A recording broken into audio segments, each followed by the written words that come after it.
at the moment, if you are looking at it, renting seems to be the best. Okay. Because you have more money to keep. But on the long term, buying will be the wealthy option to take. Rutherfohrd.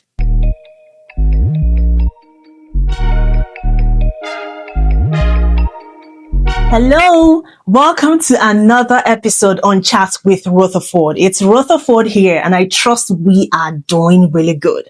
As we know on Chat with Rutherfohrd, it's real conversations, real stories. We say them as it is, and at the end of the day, we get informed, we get educated, and we go with something very positive. So today we are diving deep into one of the biggest questions in the minds of Canadians, in the minds of people as a whole. And it's the real estate market in Canada. So the big question is the real estate market in Canada, is it still worth buying, or is it going towards crash, or is it an overpriced dream?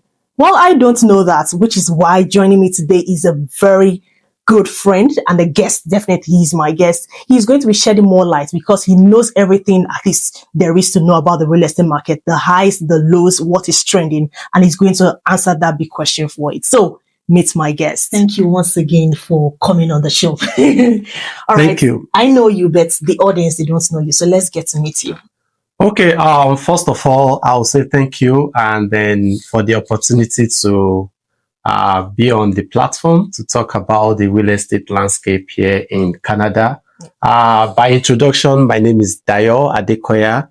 I'm a licensed real estate agent in Manitoba, Canada. So essentially in Winnipeg and then every other cities within Manitoba. Okay. All right. Thank you once again. Now, we're talking about the Canada real estate market.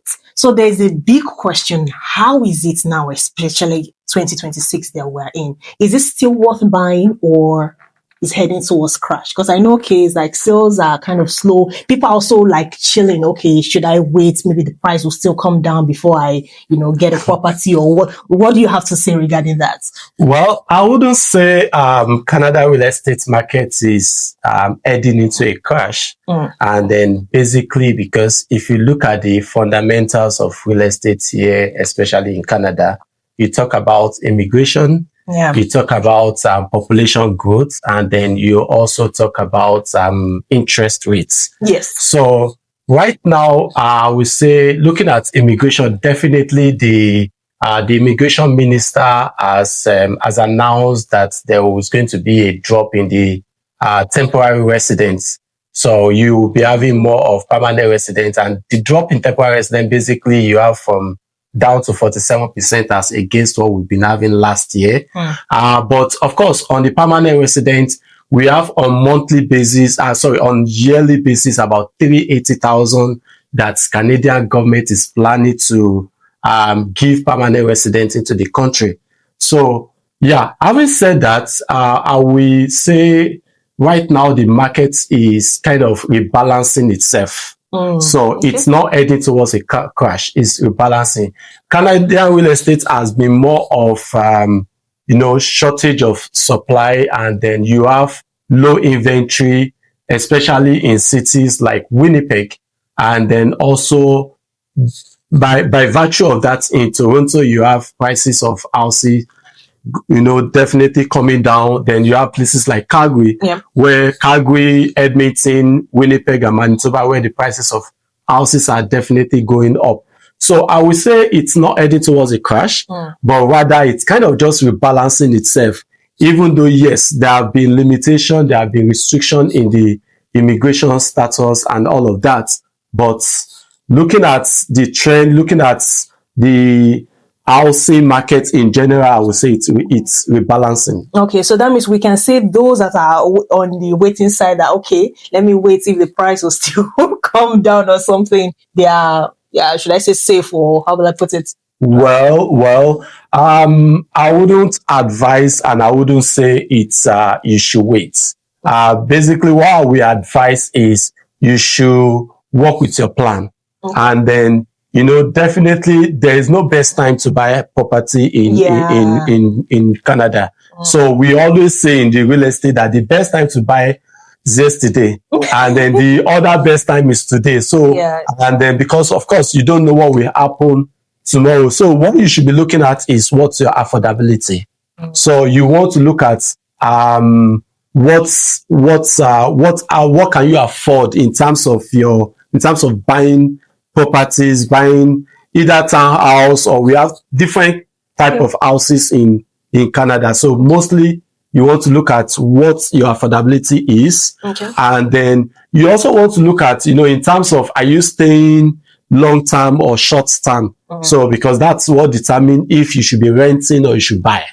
So I would say it's more or less like look at your strategy, not to wait. So because interest rates, there will always be balancing in the market, the capital market, to ensure that the interest rates can either go up today and the interest rate can be down. Exactly. And one interesting thing is that once you see interest rates coming down, you should expect that the prices of house will go up.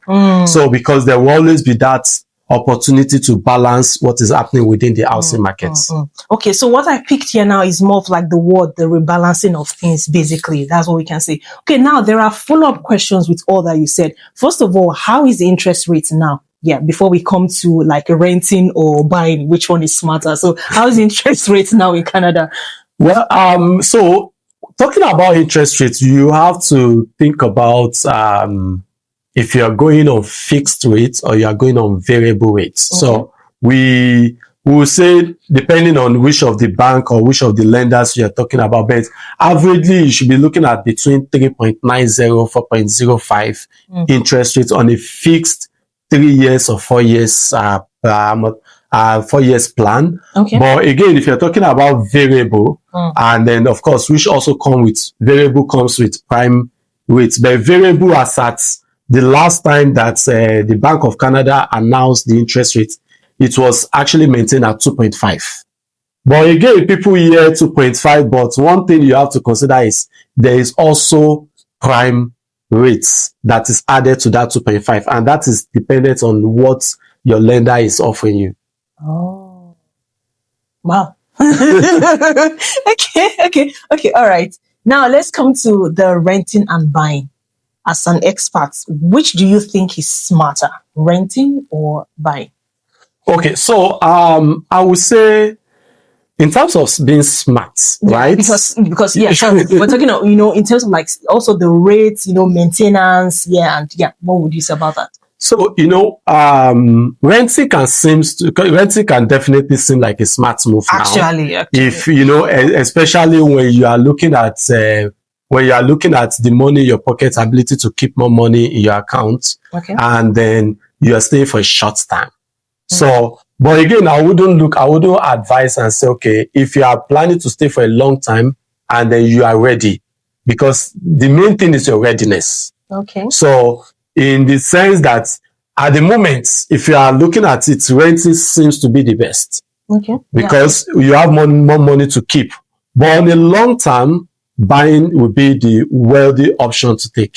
In the sense that now you are definitely, the money you are paying for your rent, you are keeping it in your landlord. You are helping your landlord to pay their equity. But one thing you should be looking at when you are keeping your money or when you are buying, in the sense that you are also, part of your money that you are paying on your mortgage is also going into your equity. So you are building your equity. So essentially, if you are staying for 3 years, I would say if you are looking at 3 years plan, renting seems to be the best option. But if you are looking at a long-term plan, then buying will be your best bets. In the sense that, yes, people say when you are buying, you spend more money, you have to pay your maintenance, a whole lot of things. So it kind of discourages people. Exactly, because you have to pay more you have to pay interest rates, you have to pay for maintenance, and you also have to pay for property tax and all of that. But one thing you should consider is that the value of price or the value of house 5 years back is not the same value, right? Those value are, especially in a city like Manitoba, you see housing markets going up. And then that means that people that bought house 5 years ago are actually making more money right now. So on the short term, renting seems to be the best. But longer term plan, then you'd be talking about buying. Buying. Now, this is my advice here. You have to first of all consider your readiness, because again, you have to look at what can you afford. Because now when you are buying, the bank wants to know what your credit history is. The bank wants to check your down payment. The bank wants to see the amount you have in the amount you can afford.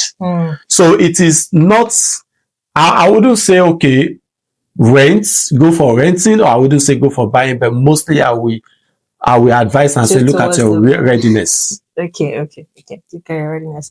Okay. Now, you mentioned, well, we already know about the immigration status, the reduction and all. So with that reduction in the immigration now, do you think it will ease housing demands, or will the pressure still remain high? Yeah. So I mentioned earlier, and then the IRCC actually announced that was March 17th this year. Yep. And then they have what we call a departmental plan. And that departmental plan is for the next 3 years, which is 2026, by 2028, thereabouts, on an annual basis. The government is looking at having about 380 permanent residents. So you definitely have about people coming in on an annual basis as a permanent resident. But of course, temporary residents has been cut, right? So now you have by 47%.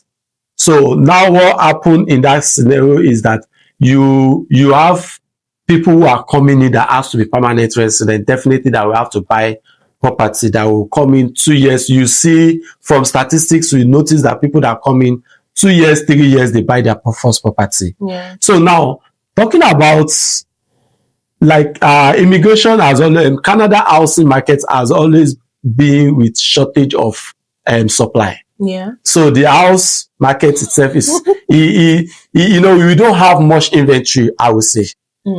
Winnipeg or Manitoba per se, we have less inventory and you have more demand. So what that means is that they are going to be balancing.